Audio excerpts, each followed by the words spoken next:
लाडो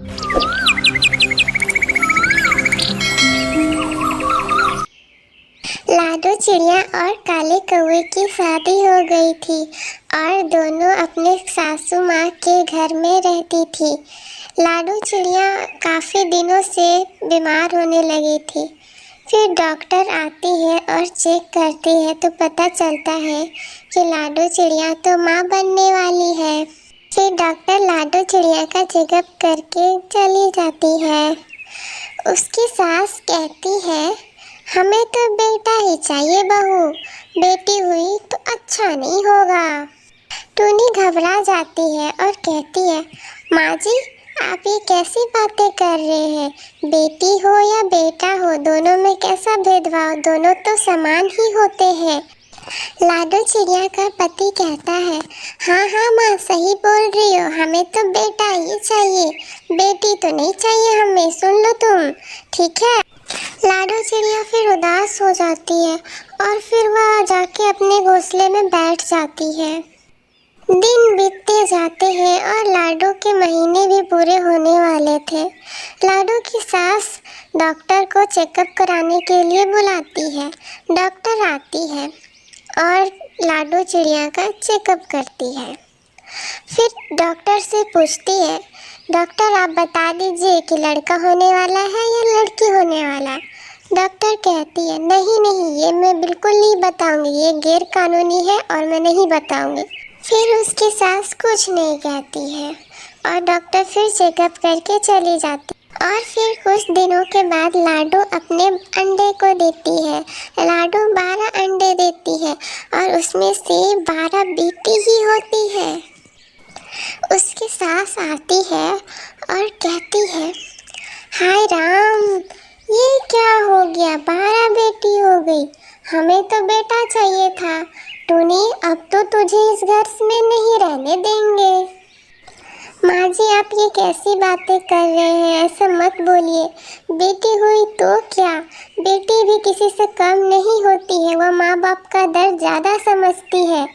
चुप रह कलमुही, ज़्यादा मत बोल, ठीक है? ज़्यादा बोलेगी तो अभी ही तुम्हारे साथ हम लोग घर से निकाल देंगे, ज़्यादा मत बोलो। उसका पति काला कौवा आता है और कहता है, अरे हमारे घर में बेटी आ गई, बेटी हम लोग बिल्कुल बर्दाश्त नहीं करेंगे, अब हम लोग तुमको घर से निकाल देंगे। उसकी सास कहती है, बेटा इसे घर से निकालना ही होगा अब, और तुम्हारी हम दूसरी शादी करा देंगे, ये कलमुही बेटी ही जन्म देगी। हाँ हाँ माँ तुम सही कह रही हो, इसको तो घर से निकालना ही पड़ेगा। नहीं नहीं माँ जी ऐसा मत कीजिए, मैं कहाँ जाऊँगी, अभी छोटे छोटे बच्चे हैं, मैं उसका देखभाल पालन पोषण कैसे करूँगी? तुम जानो, हमें क्या, तुम्हारा हुआ है अब तुम समझो, हमको कोई लेना देना नहीं है। ऐसा कहकर लाडो चिड़िया को उसकी सास बाहर निकाल देती है। फिर लाडो चिड़िया रोने लगती है और कहती है, अब मैं कहाँ जाऊँगी और कैसे रहूँगी, इतने छोटे छोटे बेटियों का मैं पालन पोषण कैसे करूँगी? फिर लाडो चिड़िया को याद आता है कि थोड़े ही दूर में मेरी मौसी का घर है, मैं वहाँ जाती हूँ और देखती हूँ, शायद मुझे वहाँ कुछ मदद मिल जाए। फिर लाडो चिड़िया अपनी मौसी के घर के लिए अपने बच्चों के साथ चली जाती है। मौसी मौसी दरवाज़ा खोलो मौसी। हाँ हाँ रुको रुको, कौन है, मैं आती हूँ रुको। अरे लाडो चिड़िया तुम, बोलो कैसे आना हुआ? लाडो चिड़िया उदास होके कहती है, मासी माँ मैं क्या बताऊँ, मुझे तो ये लोग ने घर से बाहर ही निकाल दिया। मेरी 12 बेटी हुई है और 12 बेटियों के कारण उन लोगों ने मुझे रखने से मना कर दिया, मेरी बच्ची लोग को भी अनाथ बना दिया। अब मैं कहाँ जाऊँगी और क्या करूँगी मौसी, इसलिए मैं आपके घर आपसे मदद मांगने के लिए आई हूँ, आप मेरी मदद करिए मौसी। उसकी मौसी कहती है, अरे वो लोग का कितना गिरा हुआ सोच है, देखो तो वो लोग बिल्कुल भी ठीक नहीं किया तुम्हारे साथ। मत रो लाडो चिड़िया, चुप हो जाओ, तुम्हारी मौसी है ना, मैं तुम लोग के साथ रखूँगी, ठीक है। तुम मेरे घर में रहना और अपने प्यारे प्यारी 12 बेटियों का ध्यान रखना, ठीक है। तुम मेरे घर में रह सकती हो, ये तुम्हारा ही तो घर है। लाडो चिड़िया, आओ आओ सब लोग अब मेरे साथ ही मेरे घर में रहना, ठीक है। शुक्रिया मौसीमा, आपने मेरी मदद कर दी। मैं ऐसा हालत में बाहर कहाँ रहती, मेरे छोटे छोटे प्यारी प्यारी बच्ची है, मैं इसका ध्यान कैसे रखती। आपने मेरे लिए बहुत बड़ा काम कर दिया मौसी, धन्यवाद। अरे नहीं पागल, इसमें धन्यवाद वाली क्या बात है, ये तो मेरा फ़र्ज़ है ना। चलो चलो अब अंदर आओ, ठीक है, आओ जल्दी। लाडो चिड़िया अपने बच्ची के साथ अब मौसी घर में रहने लगी थी। उसकी बच्ची कहती है, माँ माँ मुझे भूख लगी है, माँ मुझे खाना दे दो। लाडो चिड़िया सोचती है, अभी तो खाना भी नहीं है, मैं कैसे इनका पेट भरूंगी। कोई बात नहीं बच्चों, मैं तुम्हारे लिए जंगल से खाना लेके आती हूँ, ठीक है। तुम लोग यहीं रहना और अपना ध्यान रखना।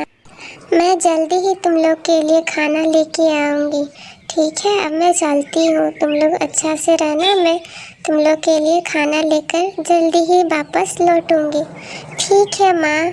टूनी फिर अपने बच्चियों के लिए खाना का व्यवस्था करने के लिए जंगल चली जाती है। वह जंगल में जाती है और एक बेर का पेड़ देखती है और कहती है, हाँ यहाँ पे तो काफ़ी सारा बेर गिरा होगा, मैं अपनी बच्चियों के लिए बेर लेके चली जाती हूँ, इससे वो लोग का पेट भर जाएगा।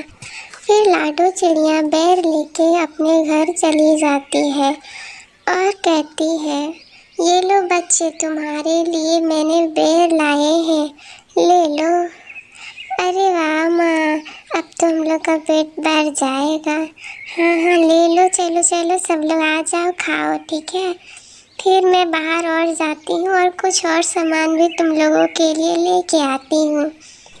टुनी फिर जाती है और उसे बाहर में एक पाव भाजी मिला पड़ा रहता है। वह फिर वहाँ से उठा के ले जाती है और अपने सभी बच्चों को दे देती है। वह भोजन कुछ दिनों तक ही चल पाता है और फिर उनकी बच्चियाँ कहने लगती है, मामा घर का तो सब खाना खत्म हो गया है, अब हम लोग क्या करेंगे। उसकी माँ कहती है, कोई नहीं बच्चे लोग, मैं तुम्हारे लिए भोजन की व्यवस्था करती हूँ।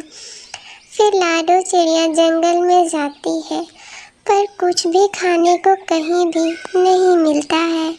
फिर वह काफ़ी दूर तक चलती रहती है और फिर उसे एक बहुत स्वादिष्ट खुशबू की सुगंध आती है। अरे इतना स्वादिष्ट खुशबू कहाँ से आ रही है, मुझे चल के देखना चाहिए। फिर लाडो चिड़िया सुगंध की तरफ जाती है और देखती है कि वहीं पे एक लोमड़ी थी। वह देखती ही उसको पहचान जाती है। अरे ये तो मेरी बचपन की सहेली है, ये यहाँ पे क्या बना रही है, इतना स्वादिष्ट खुशबू यहाँ से आ रहा है। फिर लाडो चिड़िया जाती है और कहती है, अरे बहन पहचाना मुझे, मैं तुम्हारी बचपन की सहेली हूँ। अरे हाँ हाँ मुझे तो अच्छे से याद है, बोलो बोलो कैसी हो तुम। ठीक हूँ मैं, अपना बताओ तुम। मैं भी ठीक हूँ, मेरा तो धंधा देख ही रही हो कितना अच्छा चल रहा है, तो मैं तो मस्त ही रहूँगी।